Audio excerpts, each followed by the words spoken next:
Hello guys, welcome back to my channel.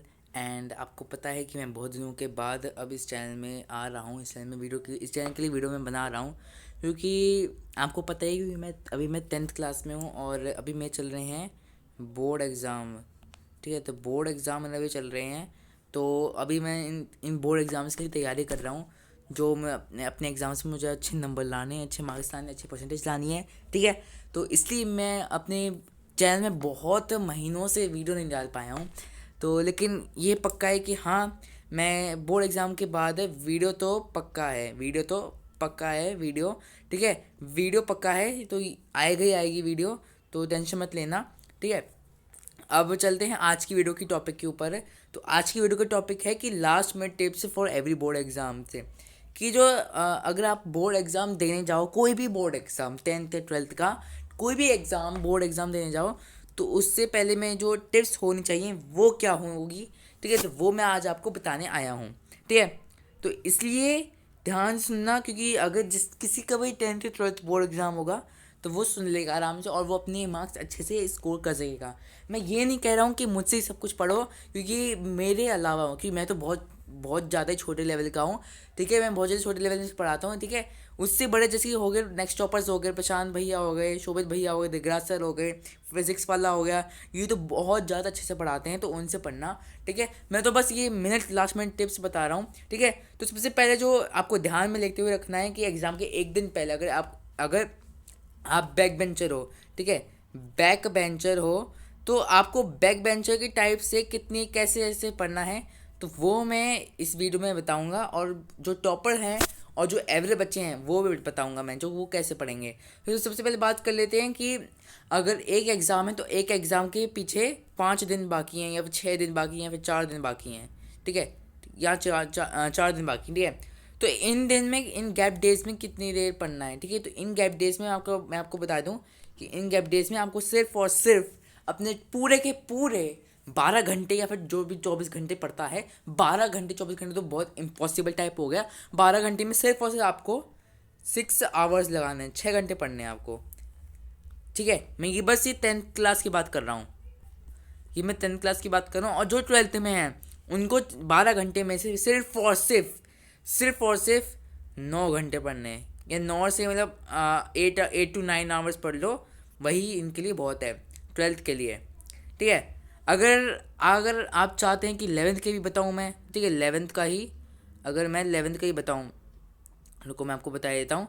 अगर 11th के हिसाब से अगर मैं देखूँ तो 11th को पढ़ना चाहिए कम से कम। अगर 11th का सिलेबस ज़्यादा हार्ड है, या फिर 11th का सिलेबस बहुत ज़्यादा मतलब चिंदी सा है, ठीक है, अगर मैं मैथ्स या साइंस या हिस्ट्री की बात करूँ, तो उसके हिसाब से आपको पढ़ लेना चाहिए कि 7 घंटे। 7 आवर्स बहुत हैं फॉर 11th क्लास है। ठीक है, तो 11th क्लास के लिए बहुत है। ठीक है, ये 10th के लिए, ये 12th के लिए।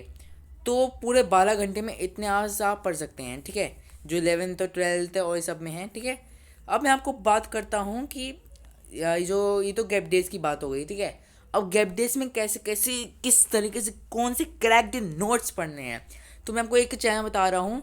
वो चैनल है क्रिएटिव लर्निंग। ठीक है, तो क्रिएटिव लर्निंग 2.0 आप यूट्यूब पे सर्च कर लेना। ठीक है, वो मैम है, एक मैम है, और वो मैम बहुत अच्छे अच्छे नोट्स देती हैं, बहुत भयंकर नोट्स देती हैं। मतलब तुम अगर उसमें पढ़ लोगे ना, 90 पे स्कोर पक्का है, पक्का। मैं ये गदी चोट पे कह सकता हूँ कि पक्का है भाई। ठीक है, ठीक है। और अगर हम बात करें बैक बेंचर्स की, जो एक दिन पहले पढ़ते हैं, मतलब एक रात पहले पढ़ते हैं, तो अगर अगर हम समझ लिए एक रात में सिर्फ और सिर्फ समझ लिए 1 2 3 4 5 6, तो ठीक है, 6 घंटे मान लो, 6 6 7 घंटे मान लो। ठीक है, और एग्ज़ाम शुरू हो रहा है आपका शायद 10:30 पे, तो समझ लो 9 घंटे। 9 घंटे ना, 9 घंटे पूरी रात है। कैसे पढ़ोगे। अगर बैक बेंचेस की बात करूँ, अगर ये जो बैक बेंचेस और एवरेज जो टॉपर की बात कर रहा हूँ, ठीक है, तीनों की बात कर लेते हैं। ठीक है, स्पेशली बैक बेंचेस की बात कर रहा हूँ मैं। ठीक है, तो बैक बेंचेस तुम्हें अगर पूरी रात पढ़ना है, अब एक रात लगेगी तुम्हें, इसको पूरे साल तो कुछ पढ़ा नहीं। ठीक है, तो एक रात पहले तुम्हें 9 घंटे तो पूरे के पूरे पढ़ने ही पढ़ने हैं, चाहे कुछ भी हो जाए, चाहे तुम 10th में हो, 11th में हो, 12th में हो। क्योंकि इन तीन क्लासेस का जो कंटेंट होता है वो बहुत ज़्यादा ही हद से ज़्यादा होता है।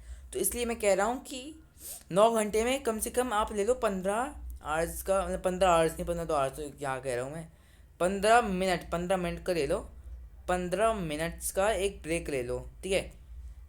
हर 2 घंटे में 15 मिनट का ब्रेक, हर 2 घंटे में या फिर हर एक घंटे में 15 मिनट का ब्रेक लो, कि तुम इसमें पानी कॉफ़ी वो सब बनाने की, तो ये सब पढ़ लेना, ठीक है। अब बात कर लेते कंटेंट क्या पढ़ना है। तो कंटेंट पढ़ लेना, अगर तुम 10th क्लास में होती जैसे कि मैं हूँ, तो 10th क्लास में मैं प्रेफर करूँगा सबसे पहले PYQs करो तुम, ठीक है। सबसे पहले PYQs करो। अगर तुमने NCERT पढ़ लिया, अगर तुमने NCERT पूरी की पूरी फिंगर टिप्स पे याद हो गई है, फिंगर टिप्स पर, ठीक है, तो तुम पहले फिर उसके बाद PYQ करो, ठीक है। फिर उसके बाद दूसरी नंबर पर फिर तुम्हें लगानी है ऑल इन वन भी लगा सकते हो, ओसवाल भी लगा सकते हो, कुछ भी लगा सकते हो। मैं समझ लिया ओसवाल लिख रहा हूँ मैं, ठीक है। तो ओसवाल की क्वेश्चन बैंक, तो ओसवाल की क्वेश्चन बैंक का लगा लो PYQs के बाद,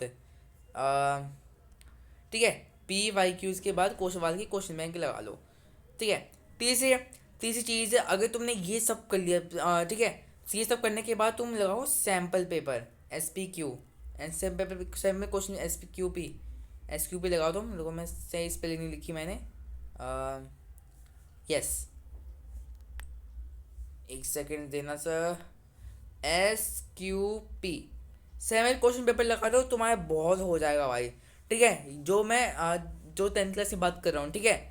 और ये जो चीज़ें हैं, ये 3 चीज़ें, अभी और एक चीज़ और है, ये चौथे नंबर पर लास्ट चीज़, चौथे नंबर पर जितने भी तुमने नोट्स बनाए हैं, उससे तुम पूरा मतलब मुंह घोट कर पी जाओ, पानी घोट कर पी जाओ, ठीक है। जो नोट्स हैं, लास्ट में नोट्स तुम बहुत अच्छे से रिवाइज करना, जब तुम्हारा एग्ज़ाम होने में या 3-4 घंटे हों, ठीक है, या फिर 1 घंटा ये बचा हो, ठीक है। तो ये सब कर रिवाइज करना। अब ये जो चार है ना, ये जो 4 चीज़ें हैं, ये तुम्हें करनी है एक दिन पहले एग्ज़ाम के, 1 डे लेफ्ट पहले, ठीक है, 1 डे लेफ्ट पहले फॉर एग्ज़ाम, ये चीज़ें तुम्हें करनी है, ठीक है। मैंने गैप डेज पर बताया कि तुम्हें हर एक करेक्ट नोट्स लिख जाना है। और एक और बात है, जो गैप डेज तुम्हें मिले हैं, अगर जो एग्ज़ाम के बीच में तुम्हें गैप डेज मिले हैं, ठीक है, उसमें तुम्हें NCERT या फिर जो भी तुम्हारे कोई बुक है, NCERT या फिर कोई भी तुम्हारी बुक, पब्लिशर बुक, ठीक है, उसकी लाइन बाय लाइन पढ़ लो, लाइन बाय लाइन पढ़ लो, वही बहुत है, ठीक है, गैप डेज में, ठीक है, लाइन बाय लाइन से पढ़ लो, मैं कह रहा हूँ, ठीक है। इतना कर लेना। तो मैंने क्या बताया, गैप डेज पर ये NCERT सब पढ़ लेना और नोट्स भी पढ़ लेना इसके साथ साथ, ठीक है, चैप्टर वाइज है, ठीक है, चैप्टर वाइज ज़रूर पढ़ना, चैप्टर वाइज, ठीक है। और एक दिन पहले तुम ये सब पढ़ लेना कि SQP लगा लेना, क्वेश्चन बैंक लगा लेना। क्वेश्चन बैंक में से ये होता है कि तुम्हें डिफरेंट टाइप के क्वेश्चंस मिलते हैं, ठीक है। तो मैं बस ये कहना चाह रहा था कि इन चीज़ों पर ये कर लो, ठीक है। और अब बारी आती है जिसने कुछ नहीं पढ़ा, कुछ भी नहीं पढ़ा, एक रात भी नहीं पढ़ा उसने, ठीक है, एक रात नहीं पढ़ा, लेकिन एक कंडीशन, लेकिन उससे पूरे चैप्टर के जितने भी पूरे कंटेंट, जितने भी मतलब पूरे बुक की उसके जितने भी चैप्टर हैं, उसके ऊपर थोड़ा बहुत ओवरव्यू पता है उसे, ठीक है, थोड़ा बहुत ओवरव्यू पता है, मतलब समझ लो कि उस चैप्टर में क्या क्या हुआ है, क्या मैं आधा रास्ता पता है उसे चैप्टर का, ठीक है, ओवरव्यू, ठीक है, तुक्का उक्का सब पता है उसे उस चैप्टर का, ठीक है। तो वो उस टाइम पर जब एग्ज़ाम के 1 घंटे या 2 घंटे पहले एग्ज़ाम शुरू हो गया और तुझे बस ओवरव्यू पता है कि तूने कुछ नहीं पढ़ा, पूरे साल में तूने कुछ नहीं पढ़ा, पूरे रात भर है, तो सिर्फ और सिर्फ तू कर लियो, मैं तुझे रिकमेंड करता हूँ फ्लैश कार्ड्स रिकमेंड करता हूँ।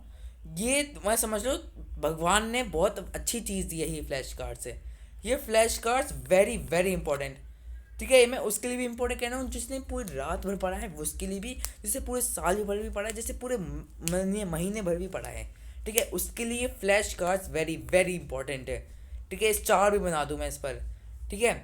तो ओवरव्यू अगर उसे पता है तो फ्लैश कार्ड से एक बार देख ले, एक बार अच्छे से पढ़ ले, ठीक है, पढ़ ले और बहुत अच्छे से मार्क्स ले आएगा, वो अच्छे से स्कोर कर सकता है। ठीक है, तो मैं यही कहना चाह रहा था कि flash cards very very very important है। ठीक है, और उसके बाद अगर हम पी वाई क्यूज़ की बात करें, पी वाई क्यूज़ की बात करें तो पी वाई क्यूज़ में सबसे पहले चीज़ आती है आपकी नॉलेज, कि आपने जो जिस चीज़ की पी वाई क्यू करो, जिस चैप्टर की पी वाई क्यू, उस चैप्टर में आपने कितनी नॉलेज भर रखी है। जैसे कि मैं समझ लूँ national in Europe, S S T का पहला चैप्टर, एस का एग्ज़ाम है, एस का पहला chapter, chapter 1, national in Europe, rise of national in Europe.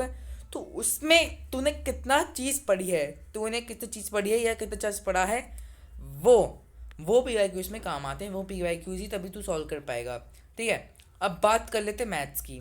ठीक है, मैथ्स की, एस टी की तो बात होगी, साइंस में भी तुम्हारे वो flash cards, P Y Qs, notes वही काम करेंगे। और जितने भी थ्योरेटिकल सब्जेक्ट्स हैं, मतलब हिंदी और इंग्लिश और आई टी और ए आई, जो जो भी तुम्हारा है, संस्कृत है, वो उसमें नोट्स काम करेंगे। ठीक है, ठीक है, तो वो उसमें नोट्स ज़रूर ज़रूर ज़रूर काम करेंगे। मैं पक्का 101% गारंटी करेगा ही करेगा ज़रूरत। ठीक है, अब बात करते हैं मैथ्स की। तो मैथ्स तो सबसे ज़्यादा डर लगता है सब बच्चों को, चाहे वो टॉपर हो, चाहे वो एवरेज हो, चाहे वो बैक बेंचर हो। ठीक है, मैथ्स से सब कुछ डर लगता है। ठीक है, तो मैथ्स के लिए क्या करना है ऐसा भाई, तो मैथ्स के लिए मैं बताता हूँ, मैं रिकमेंडेड कर रहा हूँ। ठीक है, मैं रिकमेंडेड कर रहा हूँ कि मैथ्स के लिए सिर्फ और सिर्फ एक चीज़ बता रहा हूँ मैं, एक चीज़, सिर्फ और सिर्फ N C E R T, N C E R T, N C R T को पूरे रट लो, फिंगर टिप्स पे रट लो, फिंगर टिप्स से मतलब पूरे याद नहीं, मतलब पूरा सॉल्व कर लो, हर एक क्वेश्चन, हर एक एग्जाम्पल, बस एक यूं यूं उंगलियों पर ही होना चाहिए, उंगलियों पर होना चाहिए तैयार। ठीक है, और जो जो तुम्हें एग्जाम में एक एन सी आर टी का क्वेश्चन दिख जाए ना, सीधे तुम्हारे दिमाग पर क्लिक हो कि हाँ इसका आंसर ये है, इसका इसका सॉल्विंग का तरीका वो ऐसा ही है। ठीक है, तो ये है पास करने के लिए मैं बता रहा हूँ। अगर तुम्हें बहुत ज़्यादा अच्छे से मार्क्स लाने हैं तो पी वाई क्यूज़ कर लो, P Y Q, S Q sample question papers, और क्वेश्चन बैंक लगा लो, जिसमें डिफरेंट टाइप्स के क्वेश्चंस मिलते हैं आपको।